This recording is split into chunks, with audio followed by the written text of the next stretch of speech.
Guys, deluded YouTube's N'Golo Kante. Hector Bellerin's been linked with Manchester United. Now, I must admit, people, I don't think it's going to happen because I do believe if you do your scouting properly or you look at some others, you can, for the 40 to 45 million that's being quoted in the papers for Bellerin, Man United could and should improve their scouting and go and get someone 30. Bellerin's been linked with Juventus, he's been linked with Barca, he's still being linked with City despite the fact they've got Walker, and he's being linked with United.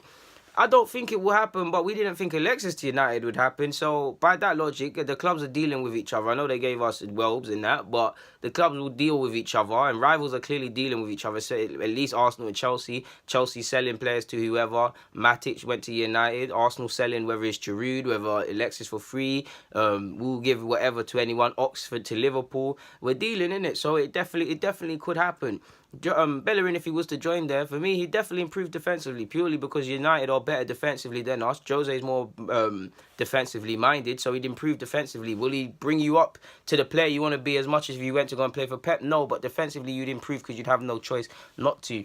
In terms of settling in, I don't think he'd have a problem because, assuming they're all there, De Gea, I know his future's always up in the air. Spanish boy. Herrera, Rojo's not Spanish, but he's Spanish speaking. You've got Mata still there on paper. You've got Romero, Spanish-speaking. You've got a lot of Spanish-speak. Alexis Sanchez, who he knows for obvious reasons. There's a lot of Spanish speakers or people in that side that he can mix and mingle with. And not only just the Spanish boys, he's shown that he's got the London vibe. So I know Lingard and Rashford, they're not from London, but they're young boys. There's people for him to mingle with.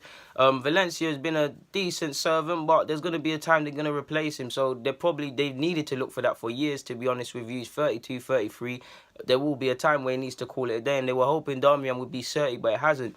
I don't think they go for Bellerin at all. I mean, even not to say I necessarily believe Balogun, but he said Arsenal are undecided on what to do with Bellerin versus reports that we're going to sell him. Personally, I do believe, on one hand, I'd sell him for 40, 45 million if you're going to bring in a replacement. But on the other hand, I've maintained this. We've got several areas that need to be fixed. So if you're on a ship and it's sinking and you want to survive, the stupidest thing you can do is make more holes in the ship. So if we know we've got a problem with the spine, a defensive mid, a keeper, a centre half, even cases for a winger, and there's even allegedly we're looking at a long-term replacement for Monreal. Wenger's not sold on Kolar, so we're looking at a left back. Why are you going to make more errors for yourself, especially when you're Arsenal Football Club and you've got contracts to deal with and you don't bring in adequate replacements and you waste time? Why make more errors for you, more problems for yourself? 40, 45, 50 million for Bellerin is juicy, and I'll bite someone's hand off for that. But yeah, man, he's going to go somewhere and improve, man. And to be honest, even if they spent 45 million on him and he did improve, they can make that back or make a slight profit on that. Football's ridiculous, but I mean, Walker went for 50. I don't want to say this because it could happen, but could you really see fullbacks going for 70 million? If I see that, I am a fullback. As part of the fullback association, I want to see that, but it'll be madness. It'll be pure madness, people. I can't see it. I ain't got nothing more to be said on that front, man. Guys, DG, I'm out.